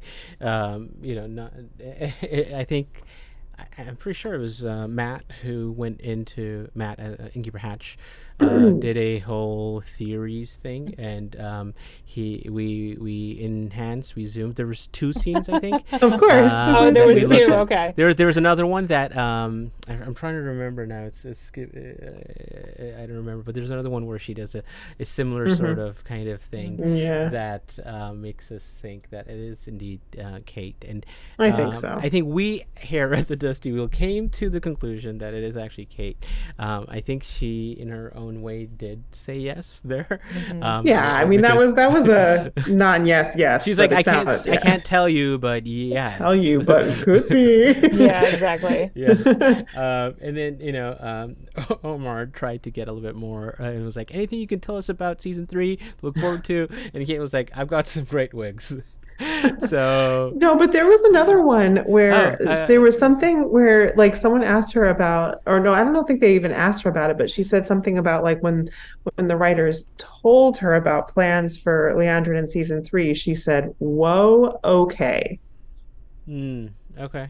So, I mean, that's just a nice little tease. It could mean exactly. anything, but I'm just saying it's fun, to be like, ooh, what is she saying? Whoa, okay, about. I mean, I think she's the writers have kind of shown us with season 2. She's said this too, but I think it's been fairly clear in terms of they're going to use Liandrin a lot to serve their plot for moving, like a plot device that is believable, because they made her to be that pivotal kind of character from that standpoint. So I think it works. I mean, I think there's room for she's not necessarily expecting like Nynaeve and Elaine and Egwene to like show back up at the tower. Like she thinks they're gone. So there's room for her to maybe like maneuver some things in the White Tower at the very beginning, not expecting them to show back up, Right, and then if they do, maybe then that's, she's got a piece out of there at that point, maybe, because now she has someone who can identify her as Black Aja. Yeah. Let me just take a look at this poll. A lot of people want Nynaeve and Magedion. That's kind of the way this is going. But yeah, I think, kind of wrapping up, I don't think I have any other specific things to talk about. I think both of these characters, a lot of growth / just their arcs are coming to this. They've come to a head. They've had big things happen, right? Pivotal moments. The arch for Nynaeve, Liandrin with her son, and I think it sets up a great season 3, especially now knowing some of these book things like Magedion and more Tel'aran'rhiod stuff, Black Aja hunt stuff, because now we know. I think the Black Aja hunt can happen, like it does in the books. Anything you're specifically looking forward from the two of them? What do you want to see more from Nynaeve and Zoë Robins, Carly? I mean, with Nynaeve, I think just anything. I feel like with Nynaeve, I think the show's portrayal has made me appreciate her in the books too. Like, I think there have been times when you read the books and you're kind of like, all right, Nynaeve, calm down a little bit. Yes. She's great, but she's like also so fiery sometimes that you're like, girl. But I feel like it's been nice to see in the show Zoe be able to lean into those kind of softer, more vulnerable sides, because I think that adds, as many times as we've said the word complexity tonight, like adds complexity to these characters in a way that they don't always necessarily come off as kind of falling prey to the same traits all the time. And so, I think for me, it's just like getting to see certain relationships deepen more, outside of like Two Rivers. So getting to see Nynaeve and Elaine's friendship continue and sort of their unlikely partnership, the buddy cop of it all. Like, I'm really looking forward to that. And the actresses have such great chemistry. So that's sort of where I'm at with her, is like just more Nynaeve, really, and also more Lan and Nynaeve, because I love them so much. They got to have like really so much more romantic stuff, which is very funny because I have friends that grew up reading these books, and we saw a lot of people like from the show being like, oh, I should read the books for Lan and Nynaeve, and she was like, do not go into them expecting like huge sweeping romance. It's not gonna just basically don't read the Wheel of Time books for romance, period. Don't. I remember read them, but don't read them for that, because you will be disappointed. The second time I read The Eye of the World, I was like, let me try to find where this happened, and I'm like, it doesn't. No, I mean, I see it, but it's like I know. It's like with Rand. We're like kind of like Rand. Rand's like, where did this come from? Because it is from Rand's POV. And maybe that's what you get trapped in to there. But yeah, you're right. Nynaeve, Elaine, they've set that up. They've shown that's us. Going to be good. The Liandrin kind of aspect of it, and we know the Magedion plot line, and the fact that the Nynaeve Lan thing, which is again a strong aspect of it. Anything to add there, and maybe just kind of maybe talk. Go ahead. I mean, I would agree with all that. They've set up all those things really nicely, like Nynaeve and Liandrin. Nynaeve and Elaine, Nynaeve and Lan, like all my like really great things being set up there. Nynaeve and Moghedien being set up. The one thing that the show has made me want that is not in the books, and that, and we know from like Watt series, or we're pretty sure that the actress who plays Rima will be in season 3. So obviously, I don't want to see her as a Damani, so I want to see her like as an escaped, and would love to see her basically, potentially be more of a mentor to Nynaeve at some point. And I think she would be great as like a Black Aja hunter as well, given that she is now one of the few people who like knows about Liandrin also. So Right. Yeah. I mean, she basically finds out and tells Rima, and Rima's like, "Whoa, Black Aja," right? Like, yeah. So, like that's not a thing in the books, but I now want it to be a thing in the show because I love that character so much. Yeah. No. I keep forgetting Rima. Because of cannot. Because of how traumatic that was. Yeah. Well, it is. But I think. I think they should show her like already rescued. I don't want to see the rescue. Yeah. I don't want to see her as a Damani. Thank you very much. But I would like to see her having escaped and potentially again being a mentor to Nynaeve and a Black Aja hunter. I mean, I don't expect her to like spend a lot of time with Nynaeve or anything. Like it's just logistically, but I just want to see her more as like a character. I feel like we don't have a lot of good yellow Aja characters, and like it'd be nice to have a yellow. And I would love to see her as a Black Aja hunter. Yeah, no, for sure. What about Liandrin? What do we expect from Liandrin going forward? Is she just is she going to be involved in that Tanchico plot line, you think? Is she going to end up in Ruidian with more where Lanfear is actually plotting, or is she going to be the de facto? Leander's like, I'm going to stay active with Rand and go to Ruidian, and why don't you go to this other aspect of where things are going down, and face off, or at least try to face off with Moghedien, because we know there is a Moghedien Liandrin arc in the books that happens. Do you expect that to kind of see that? Leia Costa and Liandrin in a room, Rebecca? Bring it. I mean, I would love to see it. No, I do think that Liandrin will be in Tanchico, and I think that we've had some interviews where I think it was Zoë Robins that was, mentioning that she will be like looking for Liandrin or going after Liandrin in some fashion. So I think that we're going to see something like that, and I'm excited that there's just that more of like a personal element to it now after season 2. So I think we'll probably see Liandrin and Tanchico, but I think she can still be a bit of a wild card. I think that's the nice thing about how they've developed her, is like there's other options that, like I think she could play more of a role perhaps in like the whole tower coup thing that's coming. Right. Maybe before she has to leave, there could be more involvement there perhaps. So just as one example of something she might do. Yeah, I think that those are probably the two places. There is this whole Camelin plot line, right? At least we at least there's some reports that there are Camelin sets.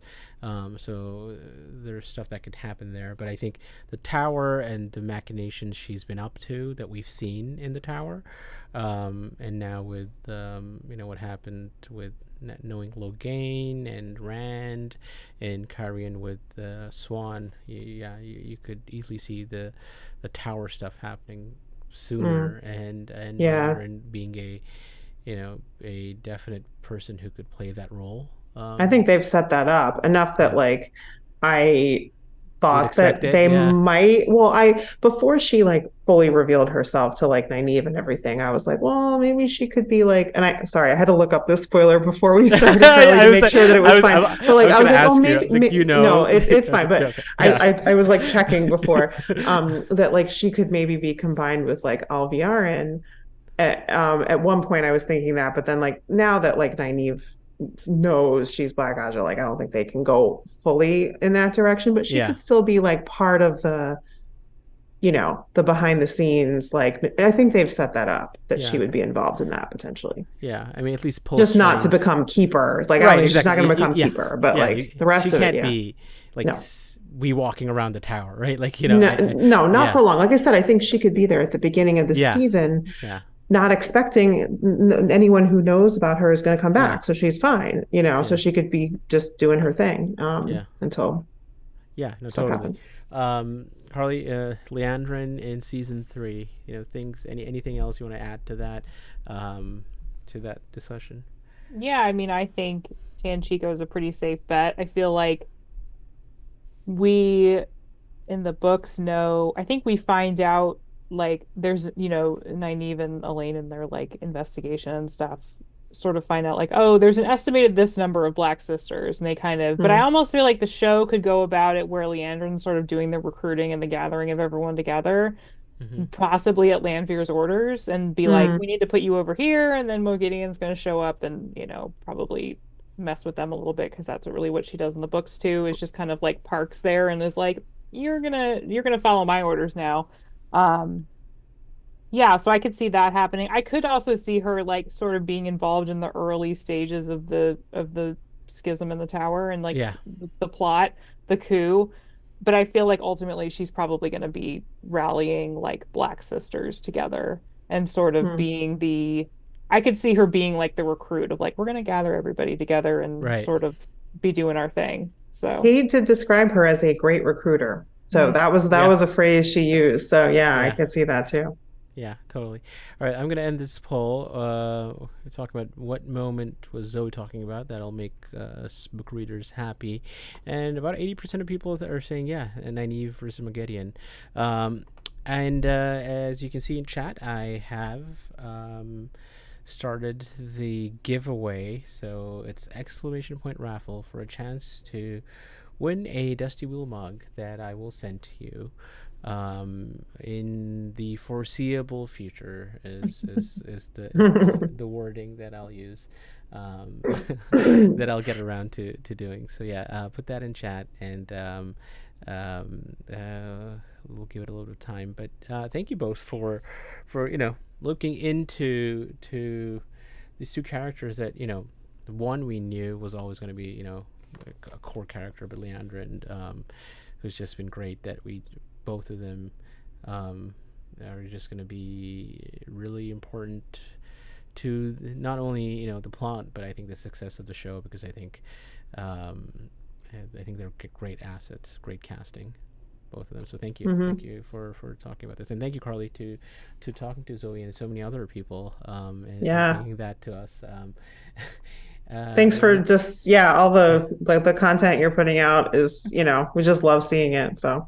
Yeah. It's funny because earlier today I had a meeting with like my bosses and my boss's bosses and everybody, like our weekly check-in, and we were talking about the Wheel of Time interviews and everything, and my boss specifically was like, Carly, I didn't think anybody was going to care about Wheel of Time, and you proved that people are very interested. And I was like, I didn't do anything. Like, that fandom is so passionate and so dedicated, and like they will rally around like to support this.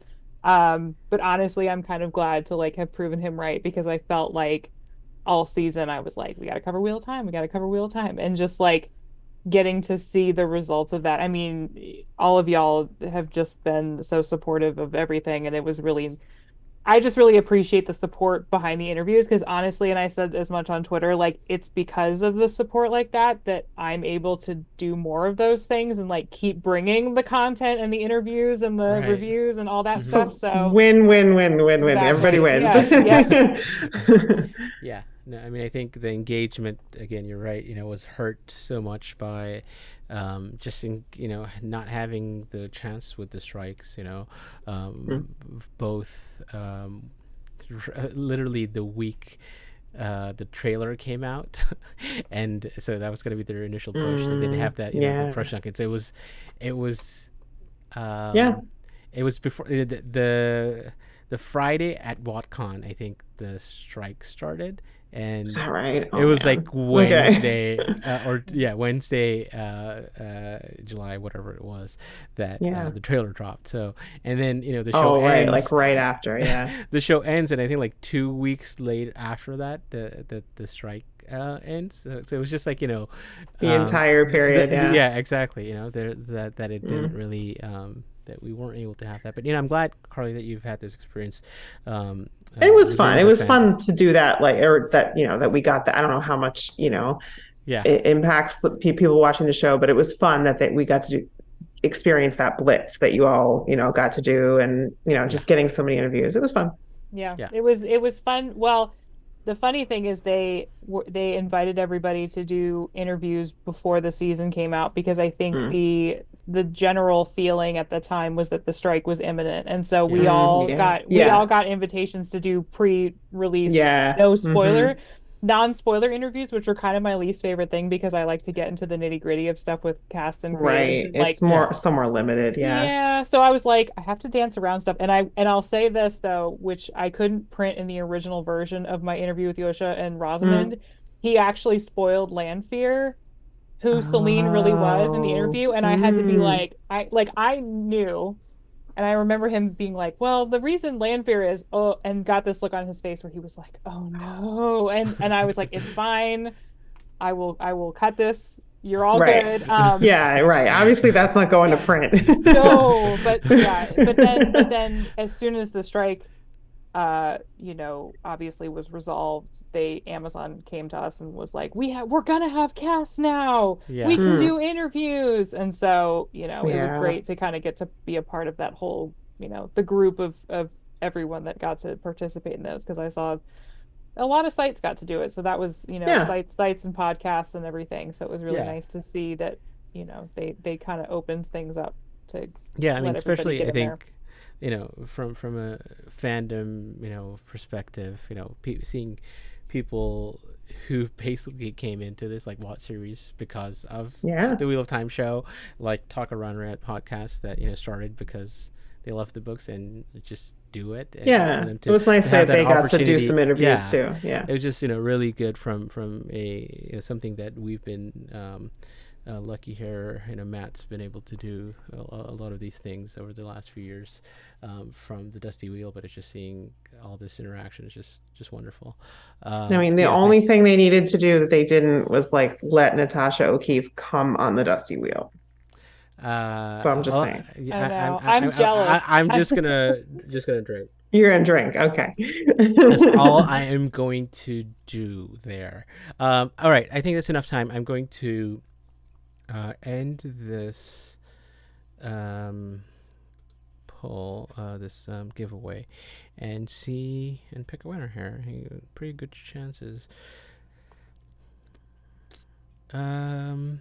Minotaur, congratulations, you have won a Dusty Wheel mug. Reach out to me on Discord, on Twitter, and we'll figure out how to get that to you. But yeah, just send me a direct message on either of those places, and I should be able to connect. So congratulations. I think that's about it. Let me just kind of give a reminder that it is not this, it's this. Next week, we're talking cold opens. We're going to watch and rate them. Brian de Kleeman, I was talking to him a few days ago, looking at his setup. He's got his corner of the inn pretty well set up, I think. And please come join Brian and kind of look through their process of looking at the cold opens in season 2, and just have fun with that.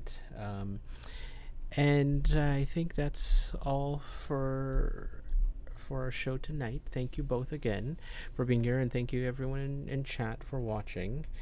And like I said, we have a lot of fun stuff coming up. Hopefully some season 3 news. I don't know. It's I would love a season 3. They did a season 2 when they wrap video. Oh, like a sizzle reel. Yeah, like a sizzle reel kind of thing. That I hope that is the next thing. That's my hope. That's going to show up. But we'll be here to cover it when that happens. So thank you both. And as we say around here, good night from the Dusty Wheel, and smash the. Welcome to the Dusty Wheel. Hey, welcome back to the Dusty Wheel. You went right to kill it. Look at you, you're all ready. You're just done. I mean, this is like, this is one really of the well. biggest scenes. And now I'm like, great, my turn? And if you don't like that, you want to say, well, Robert Jordan could have made the 2 rivers all white. He could have, but he didn't. So Just complimented me on my dress, and as you can clearly see, I'm Sad. I see Nakomi as something along the lines of a Shida Haran analog. It does make sense why it outlasted the breaking. Yeah. See, this is why I have Therese in the show, because she's going to correct everything that. Hey everybody, welcome to the Dusty Wheel Show. What? Meme Off Challenge. Yay! Pair of like baby face mounted on like a huge body.